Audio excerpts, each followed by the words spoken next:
Hello दोस्तों, Hindi स्टोरिया channel आपका अभिनंदन करता है। कहानी सुनने के लिए आपका धन्यवाद। कहानी पसंद आए तो लाइक और सब्सक्राइब जरूर करें। बिना देरी किए चलिए कहानी शुरू करते हैं। एक बार की बात है, दो व्यक्ति थे जिनका नाम था मामा और फूफा। मामा और फूफा दोनों व्यापार करते थे और दोनों व्यापार में सहभागी थे। मामा ने फूफा से कहा, फूफा क्यों ना हम कोई ऐसी वस्तु खरीद लें जो जल्दी खराब ना हो और उसकी कीमत भी बती रहे, फिर हम उसे कुछ वर्षों बाद बेचें जिससे उसके मूलधन से ज्यादा दाम मिले। फूफा ने कहा, ठीक है मामा, तुम्हारी बात तो सही है, पर हम खरीदे क्या?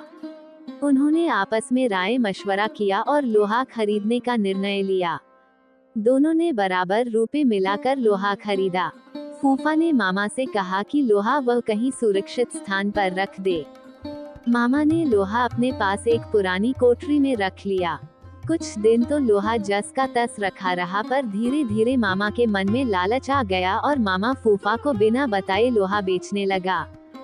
काफी दिनों बाद फूफा मामा के पास गया और बोला, मामा आज लोहे का भाव काफी बढ़ गया है, जल्दी से वह लोहा निकालो, हम इसे बेच कर आते हैं। इस पर मामा बोला, फूफा लोहा तो अब कबाड़ घर में नहीं है, क्योंकि लोहे को तो घुन खा गए हैं। फूफा समझ गया कि मामा ने उसके साथ धोखा किया है और उसे बिना बताए सारा का सारा लोहा बेच दिया है। फूफा को क्रोध तो बहुत आया, पर वो बिना कुछ कहे सुने वहां से चला गया। इस घटना के कुछ दिनों बाद फूफा मामा के पास आया और बोला, मामा मैं एक बारात में जा रहा हूँ, बड़ा अच्छा इंतजाम है, अकेला हूँ, चाहो तो अपने लड़के को साथ भेज दो, उसकी भी मौज हो जाएगी और कल सुबह तक हम वापस भी आ जाएंगे। मामा बोला, क्यों नहीं, बेशक तुम मेरे लड़के को अपने साथ लेकर जाओ, और हाँ, इसे बारात में अच्छी तरह खाना वाना खिला देना। फूफा बोला, ये भी भला कोई कहने की बात है मामा, तुम निश्चिंत रहो। इस तरह 2 दिन बीत गए। मामा का लड़का अभी तक घर वापस नहीं आया। मामा को बहुत चिंता हो गई कि अभी तक उसका लड़का घर वापस क्यों नहीं आया है। वो अपने लड़के के बारे में जानने के लिए फूफा के पास गया और बोला, फूफा मेरा लड़का कहाँ है? वह अभी तक घर वापस क्यों नहीं आया है? फूफा ने कहा, क्या बताऊं मामा, रास्ते में एक चील तुम्हारे लड़के को उठा कर ले गई। मामा बोला, ये कैसे हो सकता है, भला कोई चील 12 साल के लड़के को उठा कर ले जा सकती है? सीधी तरह मेरा लड़का मुझे वापस करो, नहीं तो मैं राजा भीम के पास जाऊंगा। फूफा बोला, ठीक है मामा, चलो राजा जी के पास चले, अब वही न्याय करेंगे। मामला वहां के राजा भीम के सामने पेश हुआ। राजा भीम ने सारी बात सुनी और आश्चर्यचकित होते हुए फूफा से कहा, देखो फूफा, तुम झूठ बोल रहे हो, भला कोई चील 12 वर्ष के लड़के को उठाकर अपने पंजों से आसमान में ले जा सकती है?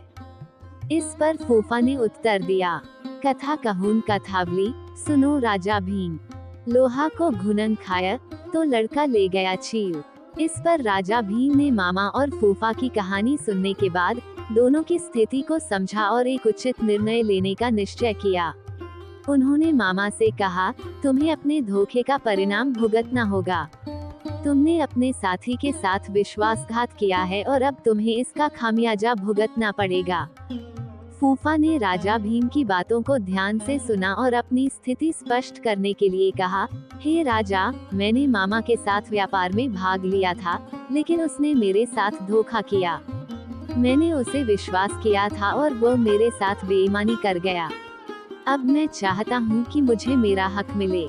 राजा भीम ने मामा की ओर देखा और कहा, मामा, तुमने अपने लालच में आकर अपने साथी का विश्वास तोड़ा है।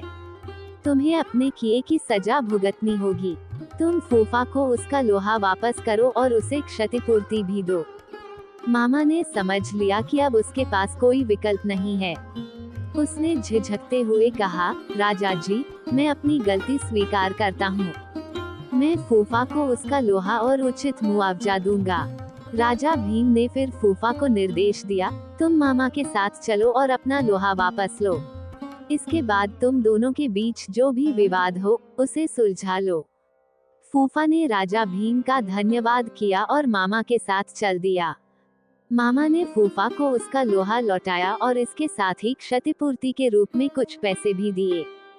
इस घटना के बाद मामा ने अपने व्यवहार पर गहराई से विचार किया और अपने लालच को नियंत्रित करने का संकल्प लिया।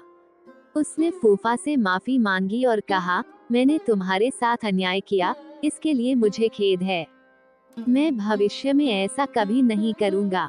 फूफा ने मामा की बातों को स्वीकार किया और दोनों ने फिर से एक दूसरे पर विश्वास करना शुरू किया। उन्होंने मिलकर व्यापार करने का निश्चय किया, लेकिन इस बार उन्होंने एक दूसरे के साथ ईमानदारी से काम करने का वादा किया। इस प्रकार मामा और फूफा ने अपनी गलतियों से सीखा और एक नई शुरुआत की। उन्होंने ये समझा कि विश्वास और ईमानदारी सबसे महत्वपूर्ण है और इन मूल्यों के साथ ही वे सफल व्यापार कर सकते हैं। राजा भीम की न्यायप्रियता ने उन्हें सही मार्ग पर लाने में मदद की और वे दोनों अच्छे मित्र बन गए। इस कहानी से हमें ये सीख मिलती है कि लालच और धोखे से केवल नुकसान होता है, जबकि ईमानदारी और विश्वास से सच्चे संबंध बनते हैं।